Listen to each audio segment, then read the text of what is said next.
8 March 2026.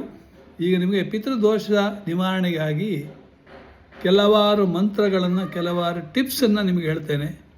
ಮೊದಲು ಸೂರ್ಯ ಮಂತ್ರ. ಪಿತೃತೃಪ್ತಿಗಾಗಿ ಓಂ ಘೃಣಿ ಸೂರ್ಯಾಯ ನಮಃ 11 ಬಾರಿ. ಓಂ ಘೃಣಿ ಸೂರ್ಯಾಯ ನಮಃ, ಓಂ ಘೃಣಿ ಸೂರ್ಯಾಯ ನಮಃ, ಓಂ ಘೃಣಿ ಸೂರ್ಯಾಯ ನಮಃ, ಓಂ ಘೃಣಿ ಸೂರ್ಯಾಯ ನಮಃ, ಓಂ ಘೃಣಿ ಸೂರ್ಯಾಯ ನಮಃ, ಓಂ ಘೃಣಿ ಸೂರ್ಯಾಯ ನಮಃ, ಓಂ ಘೃಣಿ ಸೂರ್ಯಾಯ ನಮಃ, ಓಂ ಘೃಣಿ ಸೂರ್ಯಾಯ ನಮಃ, ಓಂ ಘೃಣಿ ಸೂರ್ಯಾಯ ನಮಃ, ಓಂ ಘೃಣಿ ಸೂರ್ಯಾಯ ನಮಃ 11 ಬಾರಿ. ಆಮೇಲೆ ಮಹಾಮೃತ್ಯುಂಜಯ ಮಂತ್ರ. ಓಂ ತ್ರಯಂಬಕಂ ಯಜಾಮಹೇ ಸುಗಂಧಿಂ ಪುಷ್ಟಿವರ್ಧನಂ ಊರ್ವಾರುಕುಮಿಮ ಬಂಧನಾನ್ ಮೃತ್ಯೋರ್ವೃಕ್ಷೀಯಮಾಮೃತಾತ್. ಸೌತೆಕಾಯಿ ಸಿಪ್ಪೆ ತೆಗೆದಂತೆ ನಮ್ಮ ಇಡೀ ದೇಹ. ಆಯಿತಾ? ಆಮೇಲೆ ಹನುಮಾನ್ ಚಾಲೀಸ ಪ್ರತಿದಿನ ಹೇಳಿದರೆ ಭಾಳ ಪಿತೃದೋಷ ನಿವಾರಣೆ ಆಗ್ತದೆ. ಇನ್ನು ಸಂಜೆ ಸಮಯದಲ್ಲಿ ಅರಳಿ ಮರದ ಕೆಳಗೆ, ಬಾವಿ, ಕೊಳದ ಬಳಿ ಅಥವಾ ತುಳಸಿ ಗಿಡದ ಕೆಳಗೆ ದೀಪ ಹಚ್ಚಿದರೆ ನಿಮಗೆ ಒಳ್ಳೆಯ ರೀತಿಯಲ್ಲಿ ಆಗ್ತದೆ. ಅಡುಗೆ ಮನೆಯಲ್ಲಿ ಕುಡಿಯುವ ನೀರಿಡುವ ಸ್ಥಳದಲ್ಲಿ ದೀಪ ಹಚ್ಚುವುದು ಪಿತೃಗಳನ್ನು ಶಾಂತಗೊಳಿಸ್ತದೆ. ನೋಡಿ, ಇದು ಒಂದು ಕ್ರಮ. ಅಮಾವಾಸ್ಯೆ ದಿನದಂದು ಪಿತೃಗಳಿಗೆ ತರ್ಪಣ ಬಿಟ್ಟರೆ ಪಿತೃದೋಷ ಪರಿಹಾರ.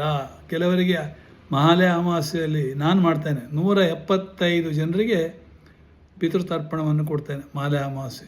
ಅದೇ 2004 ನಾನು ಗಯಾಕ್ಕೆ ಹೋಗಿ ಪಿತೃಶ್ರಾದ್ದ ಮಾಡಿದಾಗ ಬರೀ 65 ಜನರಿಗೆ ಪಿಂಡದಾನವನ್ನು ಮಾಡಿರ್ತೇನೆ. ಅದರ ನಂತರ ಇವತ್ತಿಗೆ 175 ಜನರಿಗೆ ಪಿಂಡದಾನವನ್ನು ಮಾಡ್ತಾ ಇದ್ದೇನೆ ಅಥವಾ ತರ್ಪಣವನ್ನು ಬಿಡ್ತಾ ಇದ್ದೇನೆ. ಆಯಿತಾ? ಸೊ ಅದನ್ನು ನೀವು ಮಾಡಬೇಕಾಗತ್ತೆ.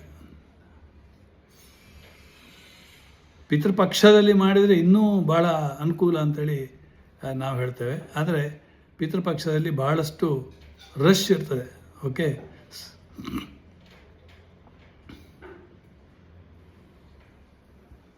ನೋಡಿ, ಅದು ಓಂ ಶ್ರೀ ಸರ್ವ ಪಿತೃದೋಷ ನಿವಾರಣಾಯ ಕ್ಲೇಶಂ ಹನ್ ಹನ್ ಸುಖ ಶಾಂತಿ ದೇಹಿ ಪತ್ ಸ್ವಾಹ.